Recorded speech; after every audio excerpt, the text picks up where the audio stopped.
Aleluia! Mais uma vez, Ele virá. Glória a Deus. Maranata, Senhor. Maranata. Mas por enquanto temos trabalho para cumprir. Vamos sentar um pouquinho. Muito obrigado.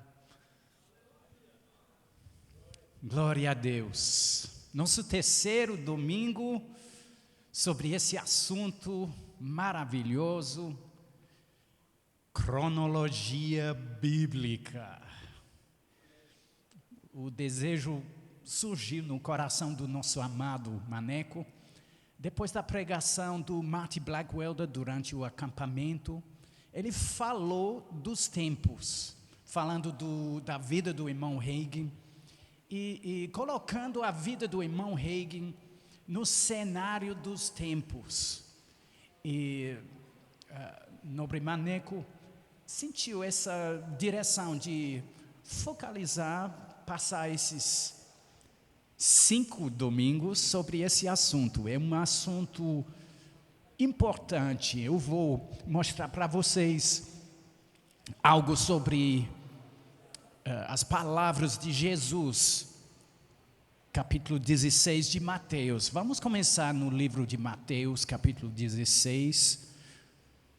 Nosso querido Marcos Honório Júnior, ele citou no primeiro domingo esses versículos. Mas vamos recapitular um pouquinho.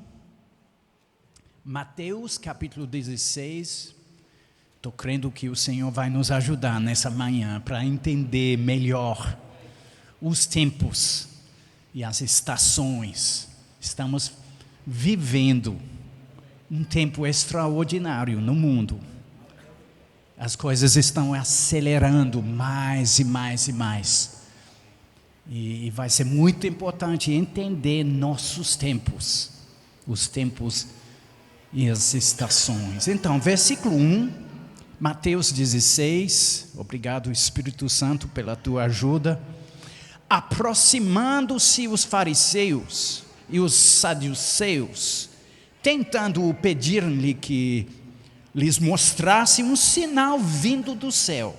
Ele, porém, Jesus lhes respondeu: chegada a tarde, dizeis, haverá bom tempo, porque o céu está avermelhado. E pela manhã, hoje haverá tempestade, porque o céu está de um vermelho sombrio. Sabeis, na verdade, discernir o aspecto do céu e não podeis discernir os sinais dos tempos? Uma geração má e adúltera pede um sinal, forte Jesus, e nenhum sinal lhe será dado, senão o de Jonas. E deixando-os, retirou-se. Forte Jesus, batendo contra os fariseus. Mas interessante, talvez podemos pensar, mas esse assunto, cronologia bíblica, os fariseus, os craques da palavra, devem entender esse tipo de assunto, mas eu não entendo muito sobre escatologia, o fim dos tempos, eu não entendo muito, mas vamos para Lucas 12, bem semelhante essa passagem, Lucas 12, mas um pouco diferente. Eu vejo o Senhor puxando a orelha da igreja nesse momento. Então puxa, Senhor, puxa. Amém? Versículo 54, Lucas 12, versículo 54. Lucas 12, 54. Disse também às multidões. Interessante, não somente os fariseus, saduceus, os craques da palavra, mas ele está falando, disse também às multidões. Quando vedes aparecer uma nuvem no poente, logo dizeis que vem chuva, e assim acontece. E quando vedes soprar o vento sul, dizeis que haverá calor, e assim acontece. hipócritas. Calma, Jesus. Calma. Que isso? Hipócritas, sabeis interpretar o aspecto da terra e do céu, e entretanto, não sabeis discernir esta época. Que coisa, hipócritas. Jesus, ele está repreendendo as multidões, não somente os craques da palavra, vamos dizer, os ministros, os professores do rema, mas ele está dizendo para toda igreja, para todos os discípulos: olha, não tem desculpa, precisamos entender o tempo. E realmente Jesus, a gente estava cantando, virá mais uma vez, mas nessa primeira vez ele chegou e o povo ficou cego, nem entendendo o momento. E Jesus estava falando uma palavra tão forte assim: hipócritas. Isso é muito forte, gente. Normalmente Jesus somente falou essa palavra para os fariseus, mas ele estava dizendo: olha, povo de Deus, você tem a palavra, você tem tudo para entender os tempos. E precisamos entender os tempos. Principalmente o mundo está se tornando mais e mais louco. Precisamos entender os tempos.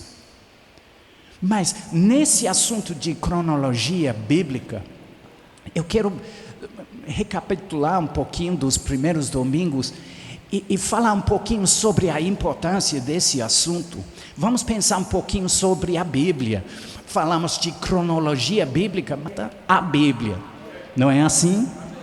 Então, graças a Deus que podemos e devemos entender o tempo em que estamos vivendo. Isso é muito importante. Quero dar um exemplo sobre a importância da cronologia para vocês. Vamos para o livro de Jeremias capítulo 29, um versículo muito famoso. Normalmente a gente usa essa palavra, esse versículo 11 do Jeremias 29, é um versículo maravilhoso, um versículo cheio de esperança mesmo. Jeremias 29, versículo 11, e vamos ler. Eu é que sei que pensamentos tenho a vosso respeito, diz o Senhor, pensamentos de paz e não de mal, para vos dar o fim que desejas, um futuro e uma esperança, diz uma tradução inglesa. Deus falando, prometendo um futuro, uma esperança. Isso é muito importante, falando do futuro. E temos esse costume de pegar versículos tirando fora do contexto, e às vezes a gente vai perder, por falta de um contexto, o que o Senhor estava dizendo nesse momento. E vamos ler um pouquinho nesse capítulo, vamos colocar o cenário, vamos ver o contexto um pouquinho mais. Isso é muito interessante.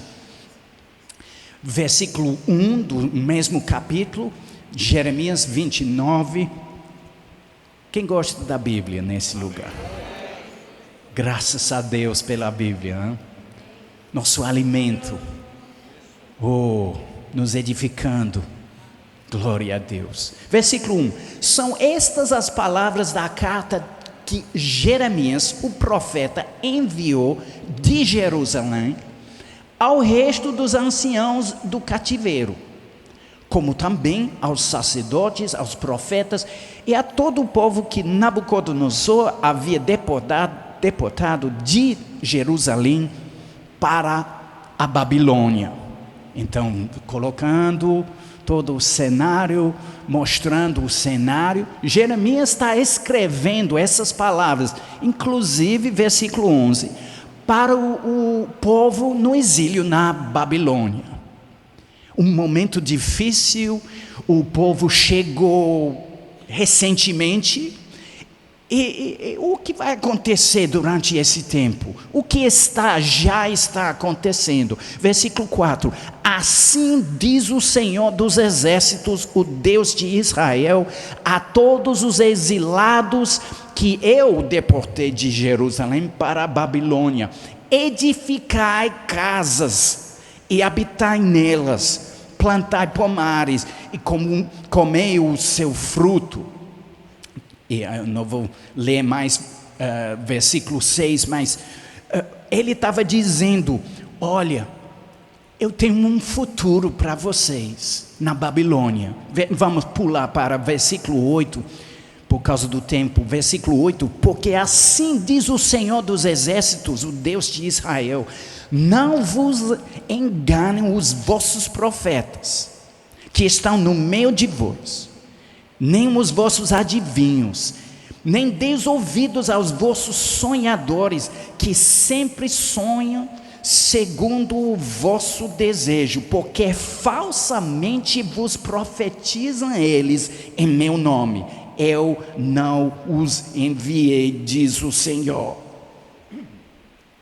Assim diz o Senhor: logo que se cumprirem para a Babilônia 70 anos, atentarei para vós outros e cumprirei para convosco a minha boa palavra, tornando a trazer-vos para este lugar, Jerusalém.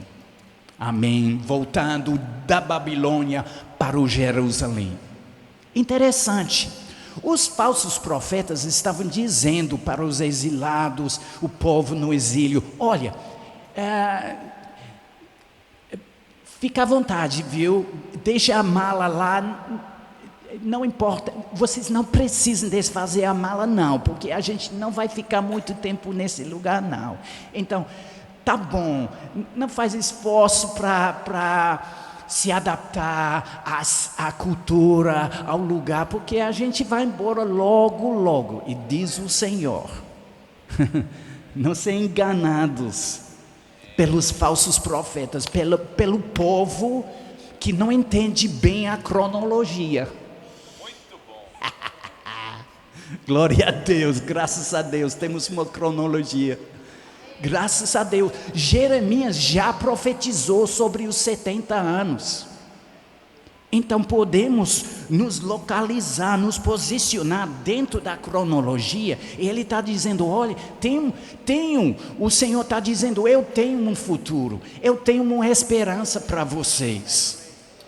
Mas vamos nos posicionar dentro dos tempos, dentro desse tempo que estamos vivendo. Então Jeremias está comunicando para o povo: olha, tem que entender os tempos, tem que entender o momento. Deus já falou o futuro, Ele já explicou tudo sobre esse momento difícil do exílio. Então vamos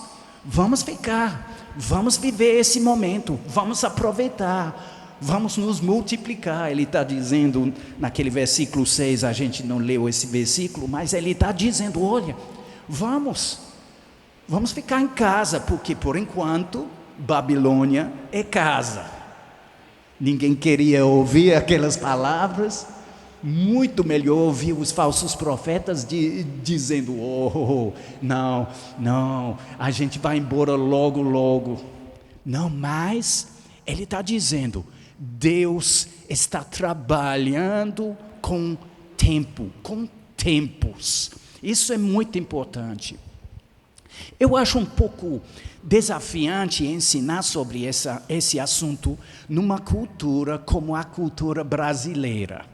E não é por acaso que pastor Derek Walker, da Igreja Bíblica de Oxford, ele se tornou, eu posso dizer, provavelmente o craque da cronologia bíblica no mundo inteiro, porque ele é filho de um inglês e filho do pai inglês e de uma mãe suíça. Podemos pensar. Pensa num povo, o britânico pensa muito sobre tempo, mas o suíço é outro nível. Outro nível o suíço. Amém? Então, ele entende muita coisa sobre esse assunto. Eu quero indicar para vocês, nosso querido amigo Tiago Samico, do Verbo em São Paulo. Ele tem um canal no YouTube chamado Sozo Produções.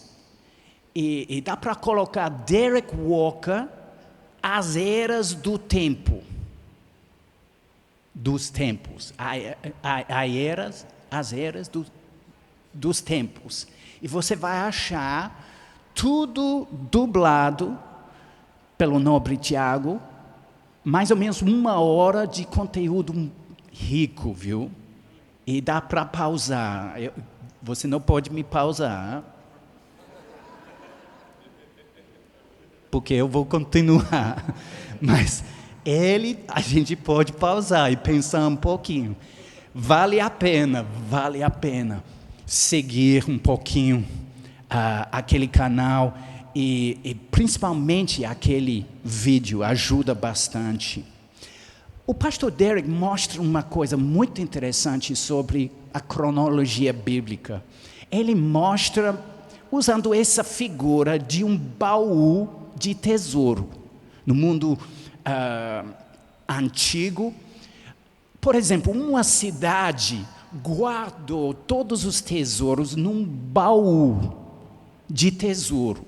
E normalmente esse baú tem vários chaves. E os anciãos da cidade vão, cada um, ter uma chave.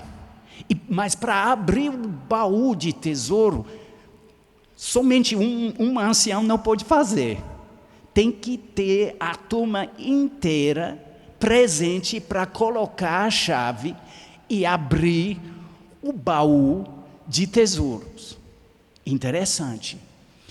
Estudando esse assunto da cronologia bíblica, precisamos entender as chaves, não somente uma chave. Infelizmente, durante a história da igreja, temos muitos exemplos de pessoas que ficaram empolgados com esse assunto, mas por falta dos chaves, todas as chaves, eles tentaram abrir o baú de tesouro e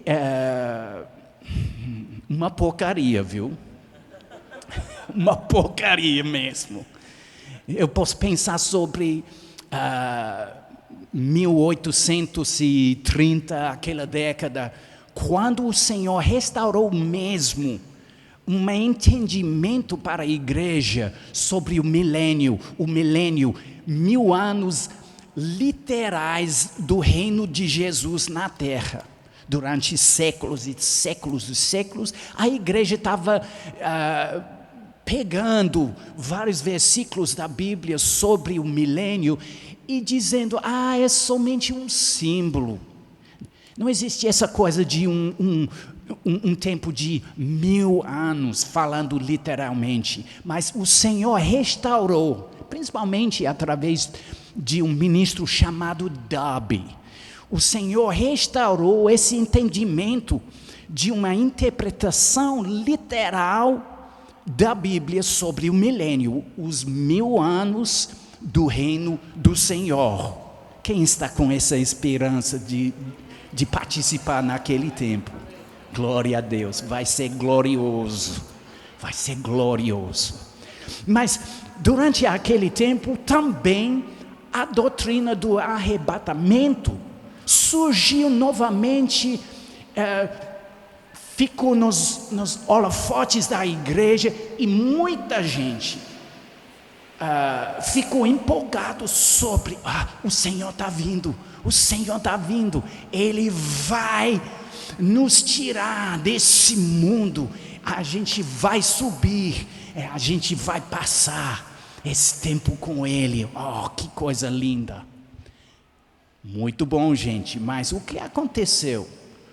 Um determinado ministro chamado William Miller, ele entendeu a cronologia, tentando abrir o baú de tesouro com somente uma chave. E o que aconteceu? Ele profetizou que no ano 1844, o Senhor vai voltar. Isso causou um caos. Mais de 100 mil crentes, e podemos pensar, 80 anos atrás, muita gente, um monte de pessoas seguindo aquela doutrina do William Miller, a doutrina adventista naquela época foi chamado, e a decepção, quando não aconteceu. E agora? Todo mundo vai dizer o quê? Essa coisa, escatologia, cronologia bíblica, que decepção. Ninguém vai saber.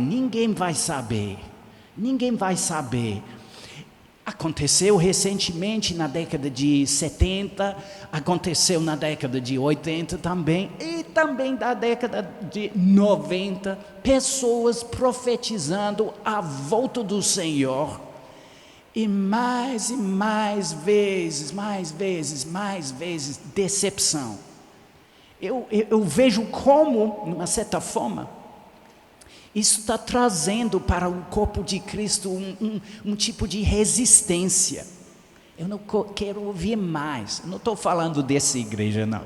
Mas uma resistência sobre esse assunto.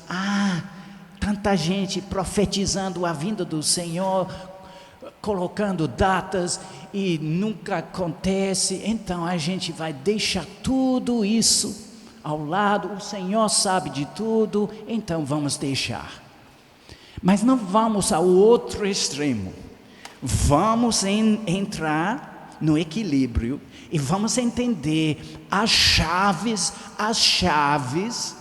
Tem chaves para abrir o baú de tesouro sobre cronologia bíblica, para entender nosso momento e como podemos viver nesse momento crucial, essencial para nós. Podemos ganhar muitas almas num momento assim. Nesses próximos anos vai ter uma colheita das nações, mas para um povo que está já posicionado para trabalhar com o Senhor nessa colheita, tá bom? Então vamos agora para Novo Testamento e vamos pensar um pouquinho sobre as chaves primeiras. Vamos para o livro de 1 Coríntios capítulo 15 e versículo 4. 1 Coríntios capítulo 15 e versículo 4. Para vocês que já estão seguindo esses estudos, nesses últimos 2 domingos, a gente já falou sobre 2 chaves essenciais para entender a cronologia bíblica. A primeira chave é entender a semana de criação, 6 mais 1. 6 dias e mais um dia de descanso. Logo no início da Bíblia, no primeiro capítulo, o Senhor está dando uma chave muito importante para entender como Ele trabalha com o tempo. Ele trabalha com 6 mais 1. Falando de dias, mas isso vai nos levar para a segunda chave, que com o Senhor, um dia é como 1000 anos. Segunda chave.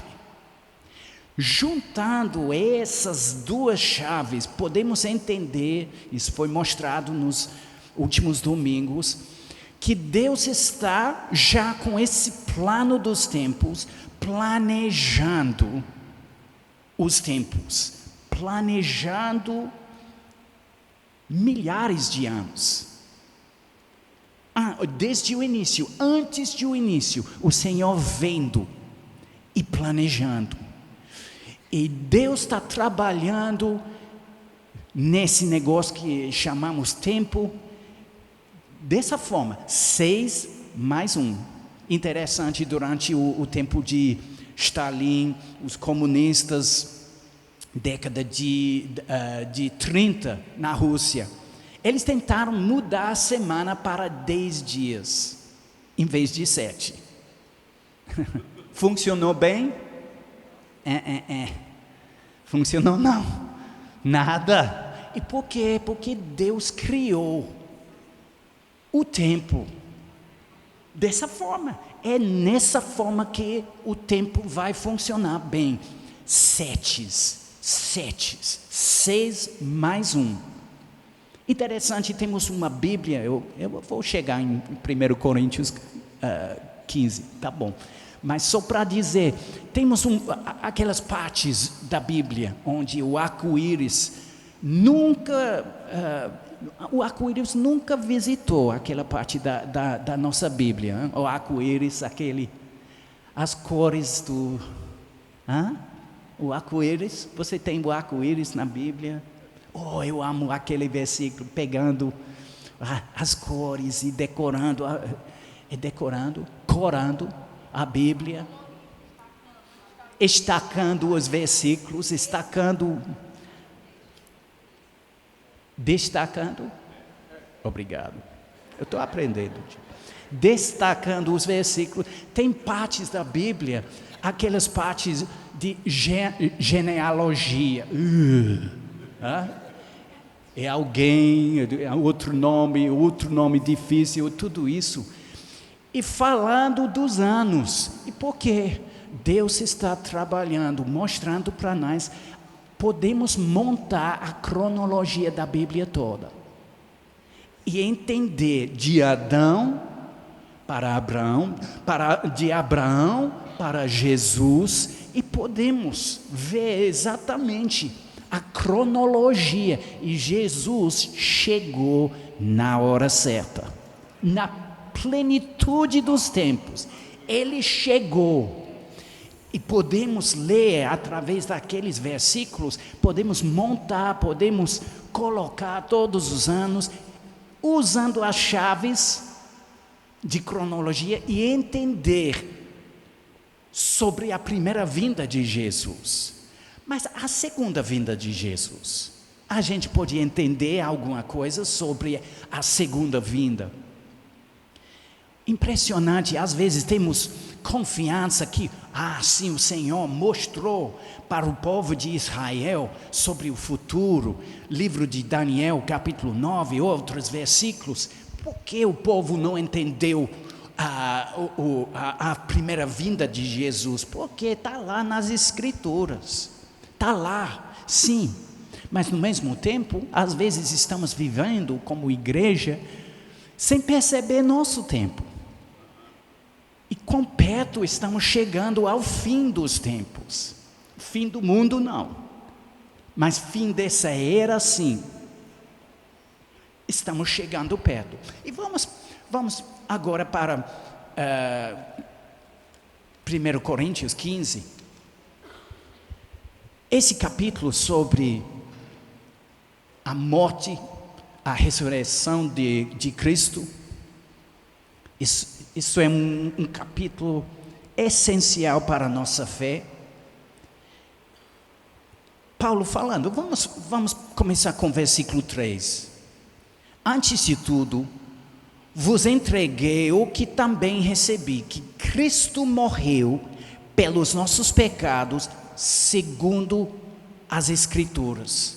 Ele está dizendo, o evangelho que eu estou pregando vem do Velho Testamento, das Escrituras. Ele cumpriu essas Escrituras na sua morte. Vamos, versículo 4. E que foi sepultado e ressuscitou ao terceiro dia, segundo as Escrituras. Interessante. Não somente que ele ressuscitou, mas ele ressuscitou ao terceiro dia. Interessante. Lembra, no início a gente leu Mateus 16, Jesus repreendendo os fariseus, saduceus, dizendo: olha, vocês vão ter um sinal, o sinal de Jonas. É a história de Jonas. Ressuscitou, qual dia? No terceiro dia. Uma figura de Jesus. Até missionário desobediente pode ser figura de Jesus. Que alívio, gente. Amém? O sinal de Jonas. Que coisa. No terceiro dia. Então, podemos dizer, então, as Escrituras, segundo as Escrituras, no versículo 4 de 1 Coríntios 15, as Escrituras, ele tá referindo às Escrituras do livro de Jonas. Mas o livro de Jonas não fala exatamente sobre uma ressurreição no terceiro dia do Messias. Interessante. Onde então, nas Escrituras, teremos um versículo falando da ressurreição no terceiro dia? Vamos para Oséias agora. E vamos passar o resto do nosso tempo, não temos muito tempo, mas vamos para Oséias, capítulo 6. E pastor Tiago e Maneco vão limpar a minha bagunça nos próximos domingos. Então, tá tudo bom. Eu vou avançar com confiança. Essas mãos vão consertar tudo. Tá bom, gente? Oséias. Vamos começar com capítulo 6. Capítulo 6 e versículo 2. Oséias 6, 2.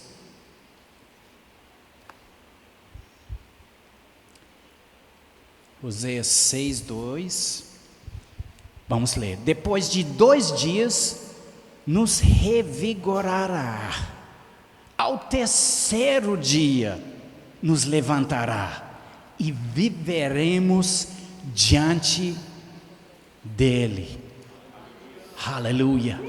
Uma profecia no ano 750 a.C., uma profecia através da boca do profeta, falando: no terceiro dia, ele vai voltar, ser ressuscitado da morte no terceiro dia. Mas muito interessante, vendo esses versículos, esse versículo 2 do Oséias capítulo 6 e 1 Coríntios 15, versículo 4, vemos Jesus, claramente Jesus, de acordo com Paulo, cumpriu aquela palavra de Oséias naquele terceiro dia, ressuscitado da morte. Que coisa linda. Mas vamos ver o contexto daquela passagem. Isso é muito interessante. E às vezes eu amo essa figura da cebola, viu? Cebola, você tira a casca e tirando, tem vários camadas, obrigado. A palavra fugiu minha mente. Camadas. Nesse versículo temos várias camadas. Muito interessante nessa passagem. Vamos começar com capítulo 5, versículo 14. Porque para Efraim serei como um leão e como um leãozinho para a casa de Judá. Oséias 5,14. Para a casa de Judá, eu mesmo os despedaçarei e ir-me embora. Arrebatá-los-ei e não haverá quem os livre. Que coisa! Ele está falando sobre o povo de Israel. Ele vai chegar como um leão, um rei. Mas algo vai acontecer e ele vai tratar eles numa forma dura. Eles vão ser tirados da terra de Israel. Eles vão. E não haverá quem os livre. Mas versículo 15. Irei e voltarei para o meu lugar. O Messias está falando nesse versículo. Eu vou chegar como rei, como leão, mas por um motivo que não vemos claramente no versículo 14, ele vai tratar o povo de Israel nessa forma dura. Eles vão perder a terra, perder a herança, mas por um tempo somente. Versículo 15. Irei e voltarei para o meu lugar. Falando da ascensão de Jesus, voltando para casa, voltando para o céu. E agora, o que vai acontecer? Até que se reconheçam culpados e busquem a minha face, estando eles angustiados, num tempo de tribulação, cedo me buscarão, dizendo, vinde e tornemos para o Senhor. Capítulo 6, versículo 1. Porque eles nos despedaçou e nos sarará, fez a ferida e a ligará. Depois de 2 dias nos revigorará, ao terceiro dia nos levantará e viveremos diante dele, diante do Messias. Conheçamos e prossigamos em conhecer ao Senhor. Versículo 3, como a alva, a sua vinda é certa. Mais uma vez, é certa, gente, é certa. A segunda vinda do Senhor é certa, algo certo demais. E ele descerá sobre nós como a chuva, como chuva serôdia que rega a terra. Oh, que promessa para o povo de Israel. Mas dá para ver a cebola? O contexto desse versículo 2, no terceiro dia, não fala de uma pessoa só, fala de várias pessoas. Literalmente, interpretando a Bíblia, literalmente está falando do povo de Israel.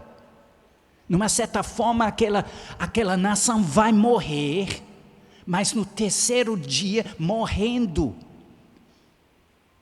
vamos dizer, separado da herança deles. Mas no terceiro dia, eles vão voltar para o Senhor. Eles vão dizer, Jesus, Tu és o Messias. Recebemos o Senhor como nosso Salvador. E Ele vai voltar. Ele vai voltar. Ouvindo o clamor do seu povo, porque ele é fiel. E Ele vai cumprir todas as promessas que Ele deu para o povo de Israel. Glória a Deus. E nós? Isso é bom para eles, mas nós? Paulo está usando aquele versículo 2 do capítulo 6 para descrever, para provar a morte e ressurreição de Jesus no terceiro dia. Mas Efésios capítulo 2 fala assim sobre a gente, que fomos ressuscitados nele, em Cristo.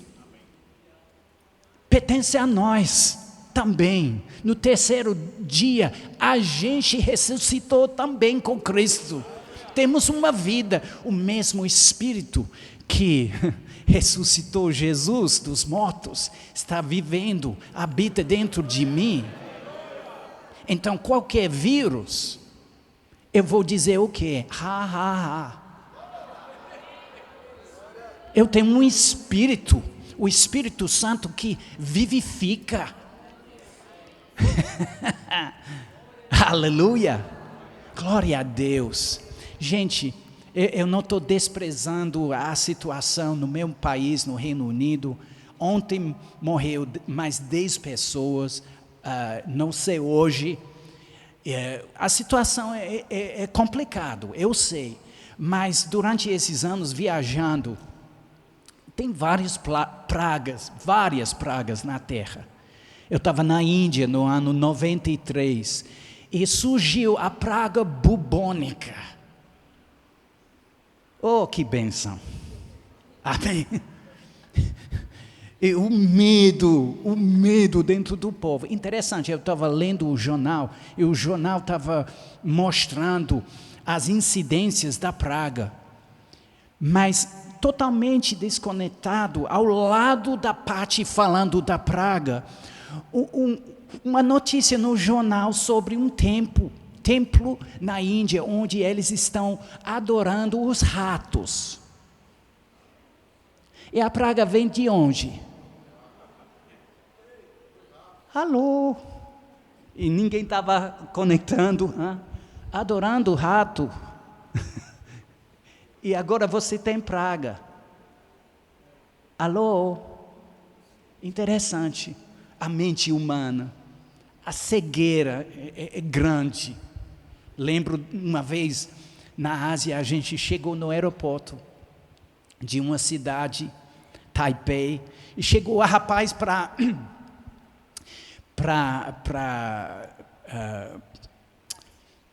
dirigir a gente para o hotel. Ele chegou com máscara, ele pegou nossas malas assim, colocando no carro e depois, ele estava cobrindo as malas com esse coisa fedorenta de desinfectante. Que coisa! E por quê? A SARS, a praga SARS. Quem lembra do SARS? Um tipo de virose também. E o povo com medo, entendo. Sem Cristo, a vida é assim. Mas com Cristo, a vida não é assim, gente. A vida não é assim. A gente não vai agir numa forma... como diz o pastor Bud, idiota. Amém? A gente vai usar sabedoria, mas a gente não vai engolir esse medo e pânico. Dá para lembrar de uma coisa, a palavra pânico vem do nome de um deus na mitologia grega, o Pan. Metade cabra, metade homem. E na mitologia grega, esse Deus coloca medo somente pela presença dele. Pânico não pertence ao crente, não.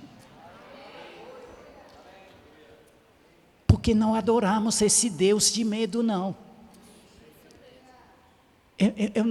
Eu não estou adorando um Deus metade cabra, metade homem, não.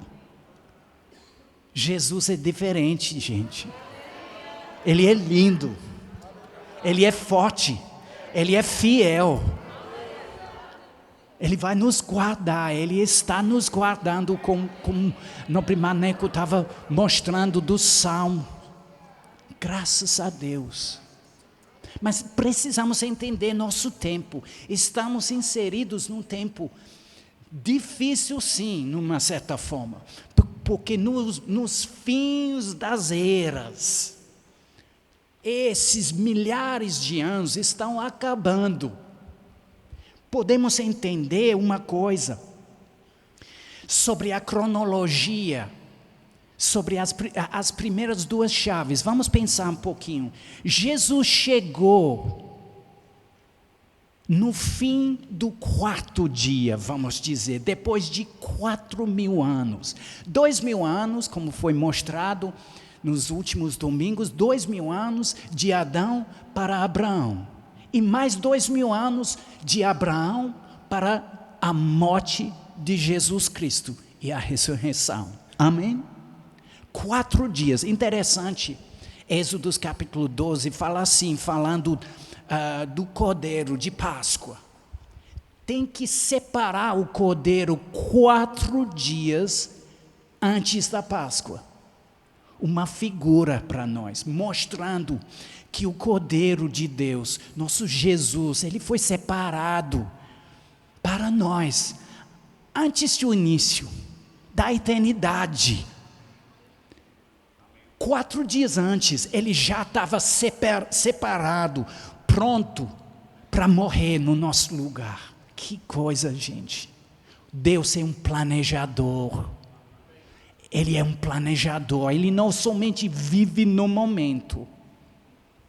Quero dizer para vocês, gente, precisamos entender não somente as estações, mas também os tempos de Deus. Paulo fala, 1 Tessalonicenses, capítulo 5, versículo 1, ele fala sobre tempos e estações, dizendo, olha, versículo 2, vocês sabem exatamente sobre essas coisas. Impressionante, ele provavelmente somente passou 3 semanas implantando aquela igreja, e durante 3 semanas ele já colocou um fundamento sobre o fim dos tempos, dentro da igreja. E ele está dizendo, vocês já sabem disso, dos tempos e estações, usando duas palavras, Cronos e Kairos. O querido Marcos Honório Júnior já ensinou sobre isso. Cronos, tempo como uma linha, mas Kairos é o momento, uma estação, mudança de Cronos, mudança do tempo, a sequência do tempo. Agora vem uma mudança, Kairos, o momento. Interessante, hoje em dia no idioma grego moderno, a palavra Cronos pode significar um ano, não somente tempo, um ano. E Kairos, no grego de hoje, significa clima. Clima muda. Clima muda aqui em Campinas, de vez em quando. Amém? Isso está mostrando a diferença entre Cronos e Kairos. E eu vejo o desafio para nós. Na cultura brasileira, vivemos no momento. Os antropólogos falam sobre cultura policrônica, que significa aquela cultura que não pensa sobre tempo como uma linha, mas vive no momento, sugando daquele momento tudo.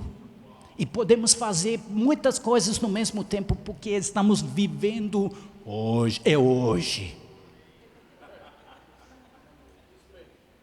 E temos o hoje, mas graças a Deus, Deus é um planejador.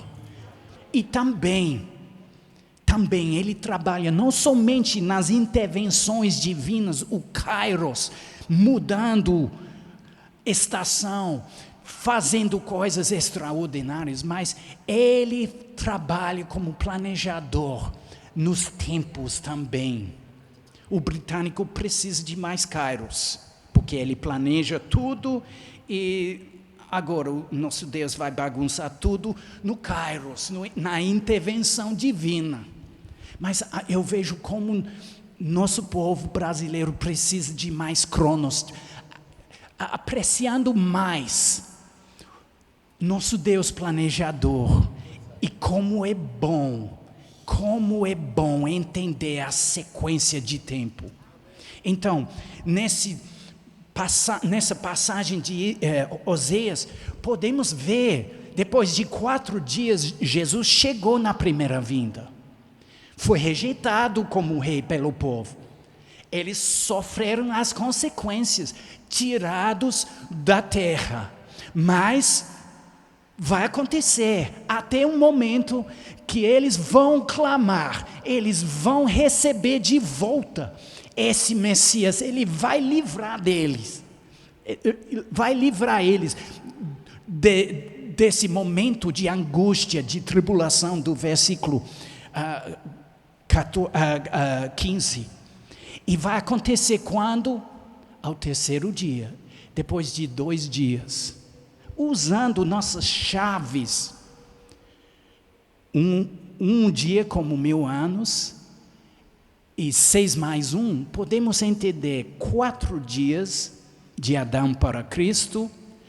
Temos o 7º dia de descanso da terra, o milênio sabático, mas entre a primeira vinda de Jesus e a segunda vinda, o tempo vai durar quanto tempo? 2 dias. Então, entendendo o momento da saída de Jesus, depois da primeira vinda, podemos pensar um pouquinho. Eu não estou dizendo a data é assim, gente, porque tem mais chaves para abrir o baú de tesouros. Mas, só para mostrar nosso contexto, estamos chegando bem perto do fim do 2º dia, quase no início do 3º dia. Jesus virá mais uma vez. Ele virá mais uma vez. Oséias, profetizando 750 anos antes de Cristo, mostrou não somente o futuro de Cristo, ressuscitado dos mortos, não somente nosso futuro em Cristo, mas também o futuro do povo de Israel. Eles vão experimentar uma ressurreição espiritualmente. Como povo, eles vão receber Jesus como Messias. Hoje em dia, na nação de Israel, temos mais crentes do que nunca antes no país. Interessante, mas os líderes, a nação como povo, ainda não estão, eles não estão reconhecendo Jesus como Salvador, como Messias. Mas o dia está chegando. Nesse estudo da cronologia bíblica, podemos entender um pouquinho do nosso contexto. Não vivemos somente de um momento para o outro momento, vivendo somente no momento, mas podemos entender que temos um contexto, temos um futuro e uma esperança. Que coisa boa, gente. Podemos entender, o tempo está acabando. Não vamos correr e fazer besteira. Ele está chegando naquele dia. Então vamos gerar dívidas, cartão de crédito. Aconteceu, gente, nos Estados Unidos. Infelizmente, década de 80. Até o povo, com cachorro, gato, matando os pets, os animais domésticos, porque o Jesus está voltando. Que coisa, gente, que loucura. Não vamos manter um equilíbrio. E no fim, quero dizer assim, até os demônios e o diabo sabem, às vezes, mais sobre os tempos do que os crentes. E que vergonha, gente. Vamos entender melhor sobre esse assunto, porque Mateus 8, 29, os demônios estavam gritando, você vai nos atormentar antes do tempo? Apocalipse 12:12 também diz assim: sabendo o inimigo, o diabo, que pouco tempo lhe resta. Interessante. Eles estão sabendo dos tempos. E a gente? Glória a Deus. Vamos ficar de pé?